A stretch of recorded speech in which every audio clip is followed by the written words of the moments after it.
প্রতিদিন আমরা বিভিন্ন রকম ভাবে প্রশ্ন করি। এরকম একটা প্রশ্ন যে প্রশ্নটা প্রত্যেকদিন কোনো না কোনো সময় তোমরা সবাই করে থাকো। এখানে সেই রকম 5টা প্রশ্ন দেখানো হচ্ছে এবং এগুলোকে কিভাবে ইংলিশে বলবে সেটাই এখান থেকে শিখবে। এখানে দেখো এই যে আর কত, এই আর কত এক্সপ্রেশনটাকে ইংলিশে আনো, তারপরে বাকি যে অংশটা মানে বলবে, মানে তুমি বলবে, ঘুমাবে, খাবে, আমাকে কাঁদাবে বা দেখবে, মানে আমি অন্য কাউকে এই প্রশ্নটা করছি। তার মানে এখানে প্রতি ক্ষেত্রেই সাবজেক্ট তুমি বা তুই বা আপনি। এখানে দেখো প্রথমে আমি এইটুকু অংশকে ইংলিশে আগে দেখিয়ে দিই কিভাবে বলবে। প্রথমে কত, এটার ইংলিশ কি? কতর English how much. How much মানে কত। তারপর হচ্ছে আর, জুড়ে আছে আর মোর। তাহলে আর কত পুরো ইংলিশটা কি দাঁড়ালো? হাউ মাচ মোর। এইবারে যেহেতু প্রত্যেকটা সেন্টেন্স জিজ্ঞাসাবাচক, ইন্টারোগেটিভ, তাহলে এবং ফিউচার টাইমকে নির্দেশ করছে, তাহলে আমি কি বসাবো? Will. Will plus you plus verb one. Verb one মানে যে ভার্বটা নিয়ে প্রশ্নটা করা হচ্ছে, যে বলা, ঘুমানো, খাওয়া, কাঁদা, দেখা। তার মানে এইটা হলো sentence structure. How much more will you, ভার্বের প্রেজেন্ট ফর্ম, মূল যে ভার্বটা আছে সেই ভার্বের প্রেজেন্ট ফর্ম। ঠিক আছে?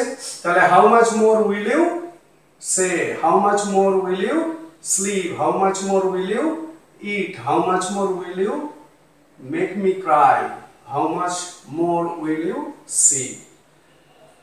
হয়ে গেল সেন্টেন্সগুলো। খুবই সহজ সেন্টেন্স। এই ধরনের কথা প্রতিদিন বলা হয়। তাহলে প্রতিদিন যখন বলা হয় তোমরা এবার থেকে ইংলিশটা এইভাবে বলবে, how much more will you, যে অ্যাকশনটা করবে সেটা। তাহলে কি দাঁড়ালো? আর কত বলবে? হাউ মাচ মোর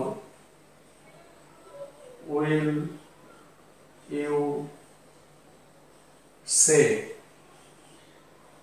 ঠিক আছে? How much more will you say, আর কত বলবে, আর কত ঘুমাবে, how much more will you sleep. ঠিক আছে? আর কত খাবে? অনেককেই এই ধরনের কথা বলতে শুনেছি বাংলায়। আর কত খাবে, আর কত ঘুমাবে, how much more will you eat, how much more will you eat. আর কত আমাকে কাঁদাবে, আক্ষেপ করে কেউ বলছে, how much more will you, যেহেতু কাঁদানো মানে অন্যকে দিয়ে কাজটা করানো, তাহলে মেক ভার্ব ইউজ হবে, positive verb. How much more will you make me Cry.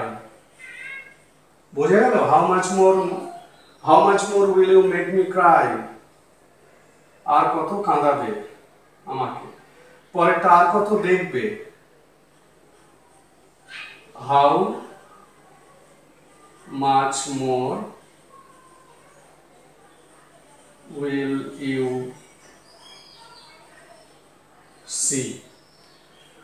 ঠিক আছে? তাহলে ইংলিশ গুলো খুবই সহজ, শুধু আর কত এটাকে ইংলিশে বুঝে আনতে পারলেই হবে।